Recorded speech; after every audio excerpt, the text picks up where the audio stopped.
The Building Better Relationships Journal and Meditation. We created the Building Better Relationships Journal and Meditation so you can magnetize the better relationships you want and focus on the positive role that you have in creating a better life through your relationships. We are excited for you to discover the gold within you that can help you manifest the love we all crave. The Building Better Relationships Journal has coaching questions that help you listen to the truth of what you want and what helps you to be empowered in love. The Building Better Relationships meditation is designed to strengthen your heart's ability to be that change you wish to see in the world. Why not download it now and think of it as a gift to those you love? If you love journaling and meditation, this is for you. Welcome to Building Better Relationships at Home and at Work with Angela and Patti podcast. This is Patti, a leadership and work-life balance coach from Arizona, USA. And this is Angela, love and relationship coach from Sydney, Australia. And we are building better relationships with you. Sharing new perspectives on being heart-centered at home and at work. So you can draw on your inner power to make your relationships and the world a better place to be around. Hi, Patti. Hi, Angela. Have you ever replayed a conversation hundreds of times, trying to figure out what you should have said differently? Maybe someone didn't reply, they ghosted you, passed the buck, or ended a relationship without an explanation. Sometimes the hardest part isn't the conversation itself, it's finding peace when there is no resolution. Welcome to Building Better Relationships with Angela and Patti. And today we're exploring something many of us experience but don't always talk about: overthinking conversations and carrying them with us long after they've ended. I know that I've done that all my life and continually working on these strategies that we're going to talk about in tips. What about you, Angela? I think I grew up perhaps the first 40 years of my life with that internal replay of conversation. Some of it was with myself, but then it was after events happened and I'd replay. So I remember that voice. It's faded. So if some of you are younger, then live in the hope that it will go. But yes, I'm very intimate with the replay of conversations well after they're used by date. So I'm going to ask you, Angela, a question. Have you ever had a conversation that lasted 5 minutes, but it occupied your thoughts for days and days? Yes, I think those conversations have lived with me with several big sort of events that I might have done, or big relationships or personal relationships that maybe I hurt someone or I felt hard done by. And I'd spend a long time working on that. And so I used to do it a lot in my 20s and 30s. And as I mentioned, I don't do it so much now. And I would, in my 20s and 30s, if I liked someone and I was very insecure, I'd really struggle with what's a good way to come back to the relationship or stand up for myself if I had felt I'd been taken advantage of. So I just replay that conversation. Well, I didn't think what I said was right. I should have said this, and I didn't stand up for myself, so I did the wrong thing. So that happened a lot. Why do you think so many people replay conversations long after they've happened? We learn to replay conversations from our very earliest experience in relationships, from birth to 6 years of age. And that's where we learn all of our patterns of relationships. If at any time your needs or wants were minimized from 0 to 6 years of age, or your voice was not allowed to be heard, you start making patterns in relationships where people may hear what you say, but not respond to you, or they dismiss you, or they ignore you. And sometimes the other person wasn't really dismissing you, but the child learns or creates a belief that they're not enough. And the emotions and thoughts of the child create the story that never, ever finishes until today's podcast. We're going to give you today some pointers on how to stop the habit of thinking over and over about that feeling, unhealed feeling about yourself. So some of the thoughts that the child might create are, I'm not really good at communicating what I want or need, or nobody cares about what I want or need, so I'm not important. And you replay those conversations over and over in your head that go around those core patterns we create when we're very young. But it's never too late to learn and have a different way of relating to how you communicate, and stop the replay of conversations when you start hearing what's actually underneath the replaying of the conversation. Does that resonate at all, Patti? Oh, yeah, definitely. Angela, you're going to tell us a little bit of a story about working in a group. So you want to go ahead and give us an example or tell us a story of what exactly happened? Yeah, so you know that my situation, so you've been able to support me through it. So groups are sometimes a perfect place to trigger those first patterns that you created as a child. And my example was when I was working in a group and the people wanted something accomplished in the group. That's why we had come together, but they weren't contributing equally. People weren't taking their share of the work, and some wouldn't follow through on what they said they were going to do. And some of the other members of the group needed help to do some really basic things. And then other people would question me, why were we doing it this way? Why don't we do it that way? But then they wouldn't take action, and they wouldn't follow my advice when I said, we're doing it this way. After that, any of the group meetings, I would replay so many conversations in my head. Why didn't they do what they said they would do? Why didn't they reply to my message? Why do I have to do all the work? Why don't they see what to do? Are they thinking I'm going to do that as well as everything else I'm doing?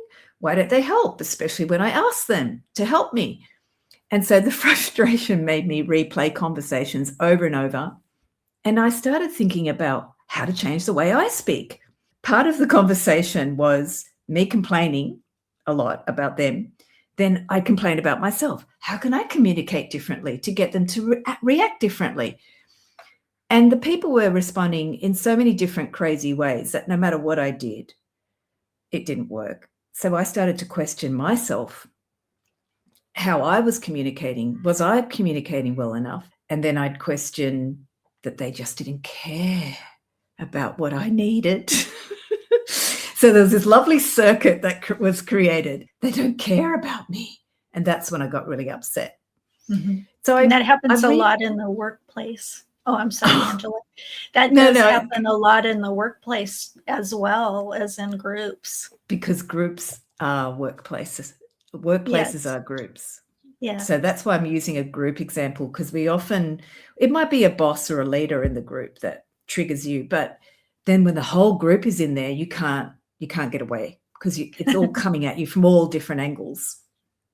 And so when I got to the part of the conversation, which was like a loop, why do they do this? Why don't they do that? Maybe it's me. They don't care about me.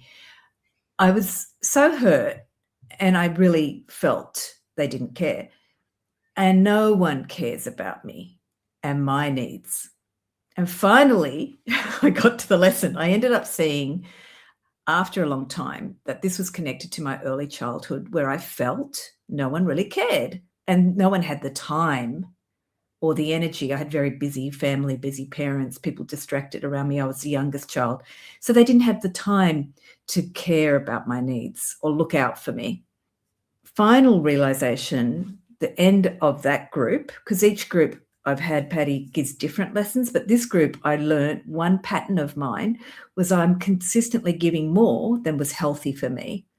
But it wasn't why they behaved that way. Why wouldn't they help? Why weren't they doing enough? No, that's not. Normally we complain about others, but that's not the point. the point was, why was I giving more than what was healthy for me? And underneath that, the lesson I got was that as a child, I grew up with a pattern where I thought my needs were never important. So I create unhealthy balance in relationships where I give more in the hope that people would see how much I want to be loved. So it's really fascinating, Patti, how I finally got to that, because it took a while. Mm-hmm. And once you figured that out, how did that help you with understanding that cycle of what you were experiencing? I think I realized that I wasted, we're going to talk about this later, about rumination. I wasted a lot of time looking for love. So basically, as in many of the other podcasts we work on, I just created some better boundaries, not for the other people, but for me, and learning how to say no. I'm not going to do that. Or that's too much for my body.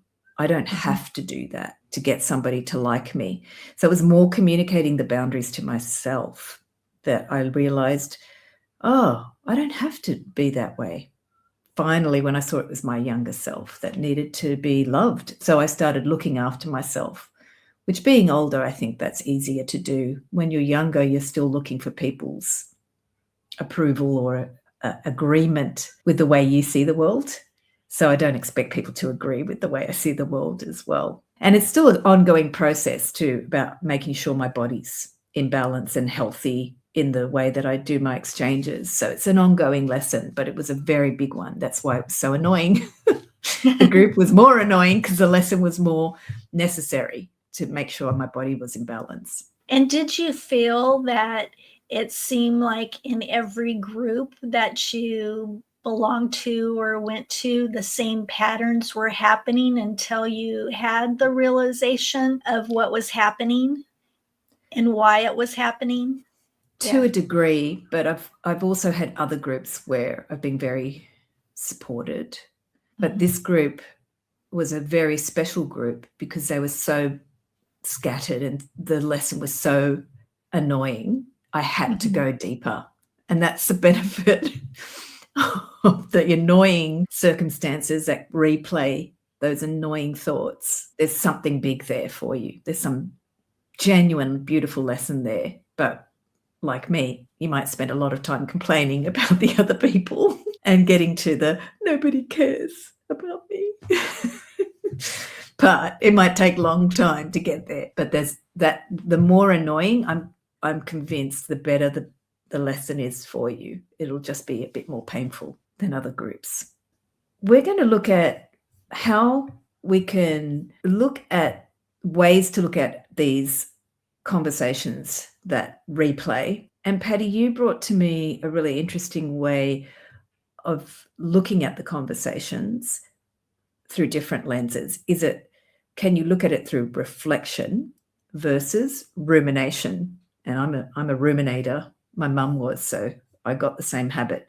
Can you describe for us what's reflection versus rumination? So when you're in healthy reflection, you're asking yourself, what can I learn from this? What boundaries do I need? And what is this teaching me? As we were talking earlier, you heard Angela say some of these things, and that was healthy reflection. When you're ruminating, you're saying to yourself, or you're asking yourself, why did they do that? Why don't they care about me? What if I had said this? What if I had done that? And we heard when Angela was talking about her journey, some of these questions she was asking herself, they might have been worded differently, but they're pretty much the same. One of the things that you learn is growth comes from learning the lesson. This is a life lesson. What did I learn from it? And suffering comes from trying to solve what may never have an answer. So I'm going to give you an example, a work scenario. A manager gives feedback during a meeting, and the employee spends the entire weekend thinking, was I being criticized? Do they think I'm failing at my job? Should I have defended myself? But in reality, the manager may have been talking in general, and they have already moved on and thought nothing more of it. What you might want to ask is, was the feedback helpful to me? Was the feedback true? And can it improve my job performance? So that's kind of turning it to asking questions about the meeting and going back and looking at the meeting in a different way, not from a judgmental way, but to a how can I improve way. Yeah, I love that. You're catching rumination versus reflection is a really good way to look at the quality of the conversation. Right.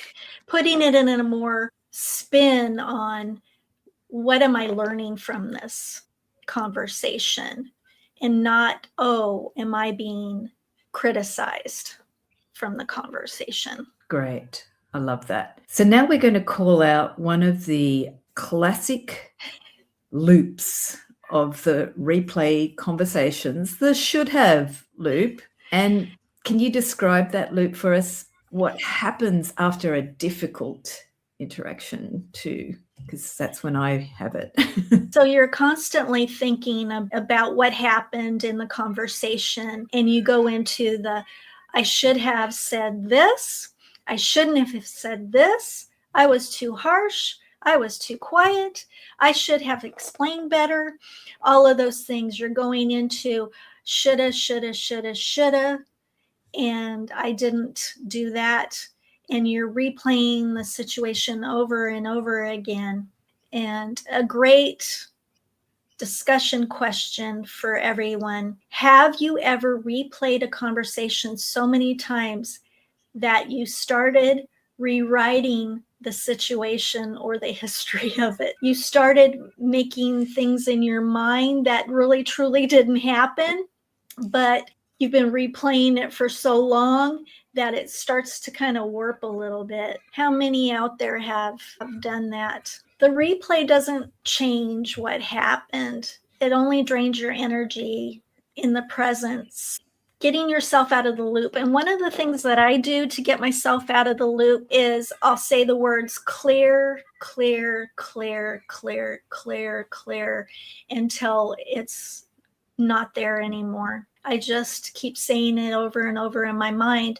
And I want to tell you, it does get you out of that loop. Can you describe that for us? You're seeing that your head is going into ruminating.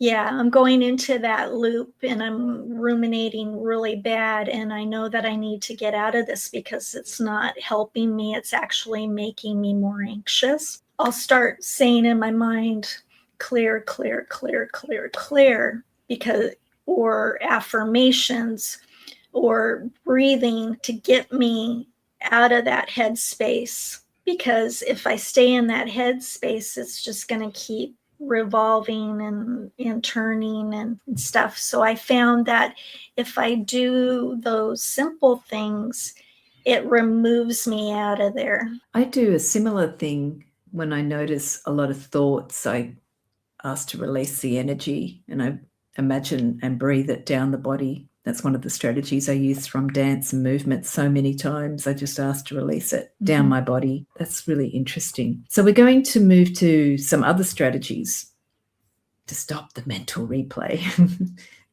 So I'll share one strategy is to give yourself a reflection time limit. Instead of allowing it to keep going all day, going back to what Patti shared from the work environment, if you're getting feedback, you can ask very direct questions. What happened? What did I do well? Or what was good? And what would I do differently next time? And then that is a good one. What would I do differently next time? That helps so much because you've learned from it and you know that you're going to be doing it differently next time. And then if the mental replay keeps on happening, then we'll go to the next strategy. Maybe it's this one that you need to try. Ask yourself if action is needed. Sometimes peace comes from the action. So here's some questions to ask yourself. Do I need to apologize? Do I need clarification? Do I need another conversation? And if it's yes, take that action. If it's no, practice letting go of the conversation. A question to ask yourself is, if I stop replaying the conversation, how will I feel? Would I feel better?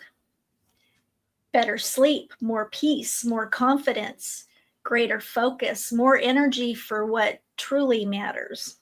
And like I had said earlier, just clearing it out of your mind, how much better do you feel than in that loop? I know I feel much better when I'm not in that loop. And it may creep back. So another strategy, I work with a lot of empathic people and highly sensitive people. I'm a highly sensitive person, so I've had to learn these strategies to manage myself.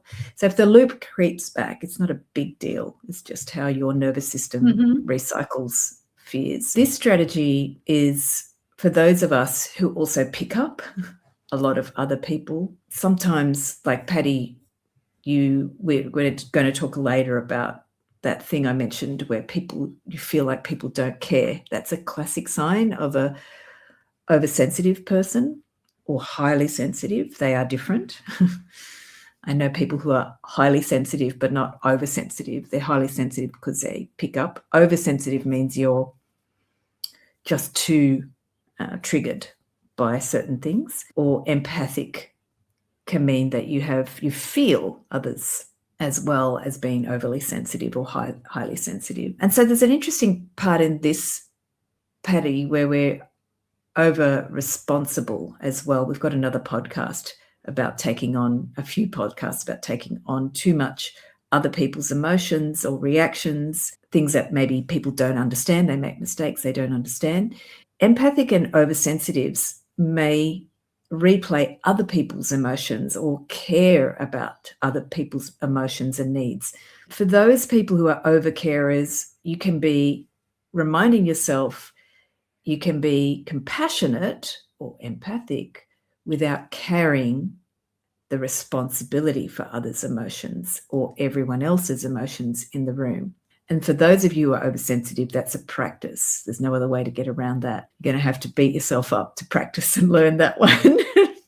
That's why those groups are very good. The bad groups are really good because they're like a boxing ring where you have to learn not to pick up.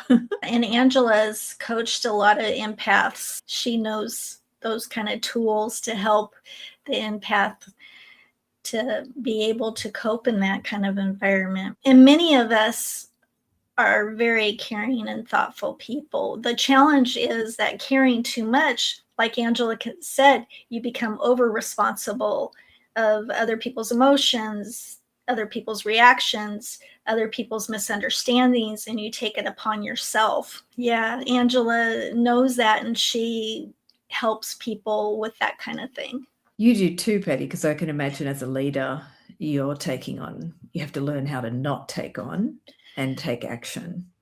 Yeah. It's easier said than done a lot of times if you don't have the tools to know how to cope.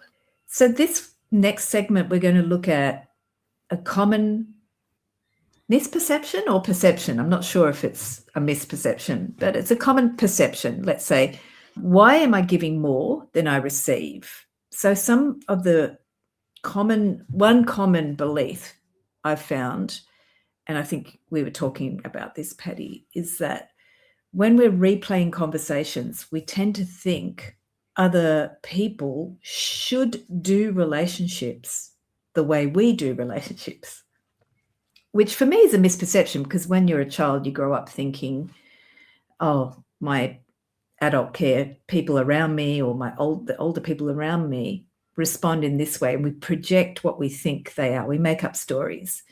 So what happens, I see in the adults, they do the same thing. They think other people should behave a certain way when they don't. There's, in the replay of conversations, the following sort of stories that I hear. Why am I carrying this relationship? Why am I trying harder than they are? Why do I care so much? And so the question that I ended up learning from that group experience I shared earlier was, why are you giving more than you receive? So for each of us, the question that comes out from a group experience may be different slightly.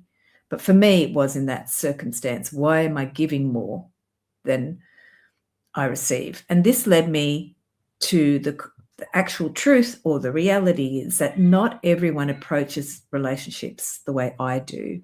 So some people, we invest deeply, we communicate openly, but we communicate differently, and we relate to follow through differently. So today in our society, a lot of people don't reply to messages. A lot of people don't open emails. It's too much to reply to. But our perception here says, why didn't they reply to my message? Why didn't they do this? And they may simply just have a different way of following through on communication. They may have different prioritizing of relationships to you. Some people avoid responsibility. It's just how people are. They don't have the same emotional investment as you. So I find this very common in personal relationships, Patti, where one partner blames the other person for not responding to them, whether it's physical intimacy, verbal communication of affection, whether it's distribution of household tasks. So they don't invest in the same way with those love languages, we sort of generally call it, or they just communicate and express and share themselves differently in the home environment or in the intimate relationship. And then the other person blames them for not communicating in the way that they think they should be. So it can be difficult to accept that other people give differently to you, but you're giving more because that's where you want to express. So if you have an imbalance in any of your relationships, it can lead to these conversations replaying. And the secret is to get to the lesson. Why is imbalance in any relationship showing up for you? It's teaching you what's a priority, what's your values, and it forces you to choose who you want to have a relationship with. We can't expect people to be the same that we are, but we can choose who we have a relationship with. And if you want that loop to stop in your head, then first step is stop thinking that the other person should be like you and accept that some people have relationships differently to the way you do. And do you want to be in a relationship with that person? And that will lead to your next steps. One of our upcoming episodes, we're going to look at when to walk away from the relationship. But first, we have to accept some of these. If there's an imbalance in the relationship, what's the lesson in it for you? This was another story that we want to explore as well, Patti, about sometimes we replay conversations in our head that, like I shared at the beginning, that some people don't care. And I spent a lot of time blaming the others until I got to the lesson. And it came to me that was one of the other things I learned from that group experience. There are some people in my life that just don't care about me as much as I might think I care about them, or they just operate differently. And I think this might be a big reason why we replay conversations, because we actually feel challenged by the thought that some people don't care. We expect people to behave differently, and they don't, and they never do. I think one of the hardest realities is that realizing that some people don't care in the way that we hoped they would. Patti, do you want to share about people in the work environment where you had to go through this? I know it hurts when people don't care, but at our age, sometimes we learn how to accept that other people don't care. And so we move on. Everybody's raised differently. Everybody has different personalities, different love languages, and you're mixing all these people together, right? If you're an overachiever, or you over responsibility or over care, there are people that just come in, do the minimum of the job, and leave. And that's just the way they're wired. They do the bare minimum, they skate through, and that can be very disheartening to the people that care about their job. But as time goes on, you learn that this is the way they are. They're not like you. It's hard. You might not like it, but that's the energy they want to give to the job. They might have other great qualities that you wish that you had. So you have to look at that too. What do they contribute to the organization? They could be contributing in a whole nother way than the way you contribute. It's trying to look at what are they contributing so that you're not feeling so jaded by their behavior on how they conduct their work life compared to your work life, and you're not comparing, I do this, they don't. What do they do? What do they contribute? They have to contribute something, right, to be able to keep their job. So those are the things that it's hard, but if you can look at what they are contributing, that may help with the circumstances of how you're feeling. How did I do on that question, Angela? I like it because it's looking at the stories about why are they getting away with doing less, and why are they not, you're looking at the other person, but it's the way you look at them that you're starting to look at. What could be a different way that you look at them? So in coaching, we do that. We're like, is that the only way that you can look at the situation or a person in this case? Well, it is a work situation as well. So I want to share a story an actual piece of research that's done on ants and ant colonies. And this I got from my school in India, where they talk about, if you look at any group of ants, there's always going to be 60% that are worker ants and 40% that just sort of hang out and enjoy the crowd. I'm just doing nothing, hanging out with the whole worker type ants and just hanging out here and taking up space.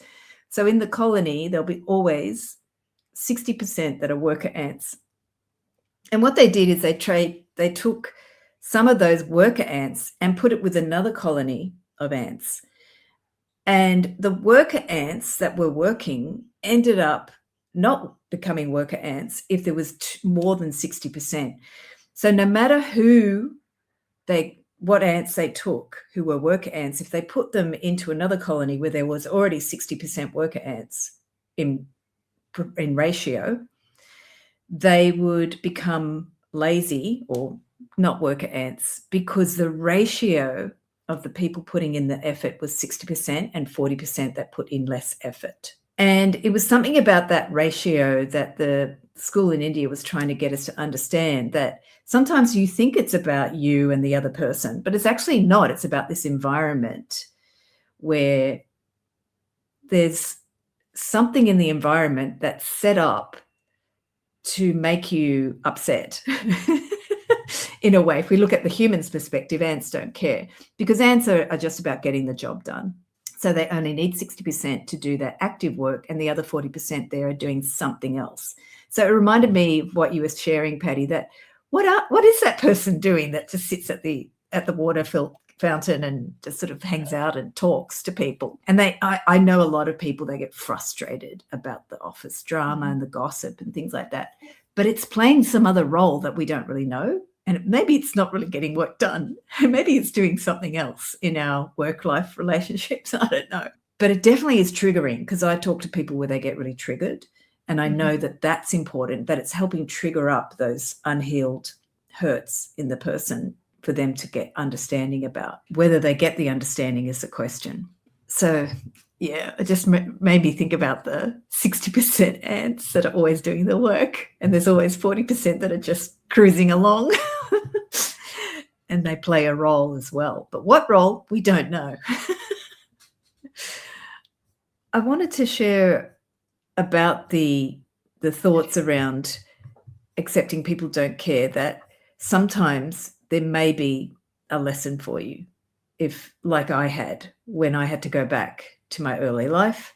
And just to leave you with that, to maybe there is that pattern in your early life trying to get your attention when you're surrounded by people who don't care. There's something there always. Patti, can you give us now some of the teachings from Reiki about, and it's a strategy as well, to stop the replay of the conversations? So I would like to share one of the Reiki principles. Just for today, I will not worry. Many of us worry because we're trying to solve something that isn't ours to solve. We worry about what someone meant, how they feel, whether they approve us, or why we made the choices, why they made the choices that they did. The Reiki principle, just for today, I will not worry, isn't asking us to ignore our feelings. It's in carrying unanswered questions every minute of the day. Angela and the listeners, how much of your overthinking comes from worrying about things we can't control? Let me give you some examples of possible overthinking. What someone meant, how someone feels, whether someone approves us, what might happen next, the what ifs that will probably never happen. The Reiki principle, just for today, is not, I will not worry. It's not about ignoring problems. It's about letting go of the habit of carrying worry throughout your day. You know the differences deep down. Your intuition's nudging you. If there is something that needs to be addressed and it's not overthinking, here's some reflection questions or journal prompts to help you. What conversation am I still replaying? What facts do I know to be true? What assumptions might I be making? Is there any action I need to take? Those are some journal questions or self-reflection questions that might help you with the way that you're thinking at this point in time, worrying or overthinking. Yeah, I really love those, Patti. I love the questions. So we'll have those in the show notes. My mind's like, let's put those in the show notes because they're really great questions to have as well. And what's the affirmation that people can use the conversation to finally stop? Using, like I said earlier, using affirmations can also help you to not be thinking over and over again because you're using the affirmation in a positive way. So the affirmation for today is, I can learn from my experiences without reliving them. And if you can repeat that throughout when you're in the middle of a loop, that can help you reshift your mindset to, I can learn from this experience without reliving it. Wonderful. Not every conversation gets resolved. Not every relationship gets repaired. And not every question gets answered.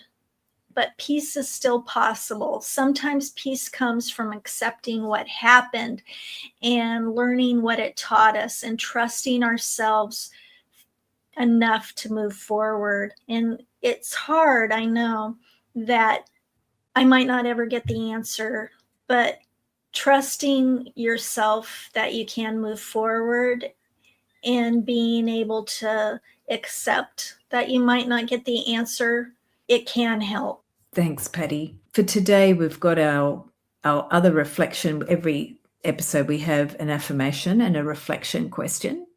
And we'll put the other questions to stop that replay as well in the show notes. Our general reflection for today is, what conversation are you ready to release to create more peace in your life today? And Angela and I just wanted to thank you for being here today. And if you have any thoughts that you would like to share or suggestions that have helped you with this topic, please comment.